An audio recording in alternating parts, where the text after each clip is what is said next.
2019 ലോക്സഭാ തെരഞ്ഞെടുപ്പിൽ ഉത്തരാഖണ്ഡിലെ ഗുഹയിൽ ധ്യാനത്തിലിരുന്ന നരേന്ദ്രമോദിയുടെ ചിത്രം ഇന്നും ആരും മറന്നിട്ടില്ല. സർവ്വസന്നാഹങ്ങളും ഗുഹയിൽ തയ്യാറാക്കി വച്ചതിനു ശേഷമാണ് മോദി ധ്യാനനിരതനായി ഗുഹയിൽ കഴിഞ്ഞതെന്ന് അന്ന് രാജ്യം കണ്ടതാണ്. ആഡംബരപൂർവ്വം ധ്യാനമിരിക്കുന്ന ആദ്യത്തെ വ്യക്തിയാണ് പ്രധാനമന്ത്രി എന്നാണ് അന്ന് വിമർശനമുയർന്നത്. വീണ്ടും മറ്റൊരു ലോക്സഭാ തെരഞ്ഞെടുപ്പിന്റെ വോട്ടെടുപ്പ് അവസാനിക്കുമ്പോൾ ഇക്കുറിയും പുതിയ നാടകവുമായി മോദി രംഗത്ത് വന്നിരിക്കുന്നു. കന്യാകുമാരി വിവേകാനന്ദ പാറയിൽ ധ്യാനമിരിക്കുവാനാണ് മോദി ഇത്തവണ എത്തുന്നത്. എന്തൊക്കെ കാര്യങ്ങളാണ് കന്യാകുമാരിയിലെ ആ വിവേകാനന്ദ പാറയിൽ ഒരുക്കിയിട്ടുള്ളത് എന്ന് ഇതുവരെ വ്യക്തമാക്കിയിട്ടില്ല.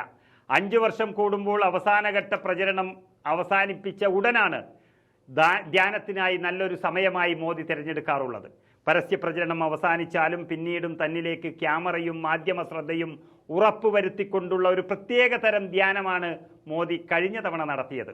ഇത്തവണയും അതിന് മാറ്റമുണ്ടാകില്ല എന്നുറപ്പാണ്.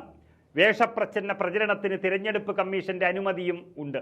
ദൈവം പ്രത്യേകമായി തിരഞ്ഞെടുത്തതാണ് തന്നെ എന്ന വലിയ വെളിപ്പെടുത്തലിന് ശേഷമാണ് നരേന്ദ്രമോദിയുടെ ഇത്തവണത്തെ ധ്യാന നാടകം അരങ്ങേറുന്നത്. ഭരണം ദൈവഹിതമാണെന്ന് രാജാക്കന്മാരുടെ യുക്തി ഉപയോഗിച്ച് തൻ്റെ അധികാര കൊതിക്ക് ന്യായീകരണം കണ്ടെത്തിയ സ്വതന്ത്ര ഇന്ത്യയിലെ ആദ്യത്തെ ഭരണാധികാരി എന്ന നിലയിൽ കൂടി ഇനി നരേന്ദ്രമോദി അറിയപ്പെടും. ഇനി ഒരു അധികാര തുടർച്ചയുണ്ടായാൽ തന്നെ ദൈവമായി ആരാധിക്കണമെന്ന് ഈ ജനതയോട് വിളിച്ചു പറയാൻ മോദി മടിക്കില്ല എന്നും നമുക്ക് ഇതിൽ നിന്നും ഉറപ്പിക്കാം. ചെറുബാല്യത്തിലെ മുതലയെ മെരുക്കിയെടുത്തവനാണ് മോദി എന്ന കഥയാണ് 2014 മുതൽ നമ്മൾ കേട്ടത്. തന്നിൽ കൽപ്പിച്ച അനിതര സാധാരണ വൈഭവത്തിന് മോദി തന്നെ ന്യായം ചമയ്ക്കുന്നതാണ് ഈ അടുത്ത് ഒരു ടെലിവിഷൻ ചാനൽ അഭിമുഖത്തിൽ കണ്ടത്. താൻ ഒരു സാധാരണ മനുഷ്യനല്ല, തൻ്റേതൊരു സാധാരണ ബയോളജിക്കൽ ജന്മമല്ല, പ്രത്യേക ഉദ്ദേശത്തിന് വേണ്ടി ദൈവം തെരഞ്ഞെടുത്തതെന്നാണ് പറയാനും ചാനലിലിരുന്ന് നുണ തട്ടിവിടാനും നരേന്ദ്രമോദിക്ക് യാതൊരു മടിയുമില്ല എന്ന് നമ്മൾ ഈ തെരഞ്ഞെടുപ്പിൽ തിരിച്ചറിഞ്ഞതാണ്.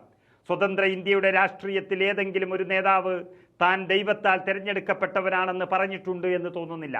നേരത്തെ പാകിസ്ഥാനെതിരായ യുദ്ധത്തിൽ ഇന്ത്യ വിജയിച്ചപ്പോൾ അന്നത്തെ പ്രധാനമന്ത്രി ഇന്ദിരാഗാന്ധിയെ ചിലർ ദുർഗാദേവി എന്ന് വിശേഷിപ്പിച്ചിട്ടുണ്ട്. അങ്ങനെ വിശേഷിപ്പിച്ചവരിൽ പ്രധാനി AB വാജ്പേയി ആയിരുന്നു എന്നതാണ് രസകരം. എന്തായാലും ദൈവം ജർമ്മൻകാരനാണെന്നായിരുന്നു അഡോൾഫ് ഹിറ്റ്ലർ വിശ്വസിച്ചത്.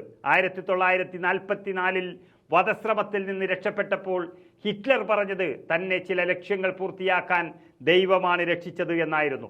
ഹിറ്റ്ലറിൻ്റെ ഈ വാക്കുകൾ മോദിയുടേതിന് സമാനമായി നമുക്ക് കാണാം. മോദിയെ അഭിനവ ഹിറ്റ്ലറായി ആരെങ്കിലും വിശേഷിപ്പിച്ചാൽ അവരെ കുറ്റം പറയാൻ സാധിക്കില്ല എന്നും ഈ അവസരത്തിൽ ഓർമ്മിപ്പിക്കുകയാണ്.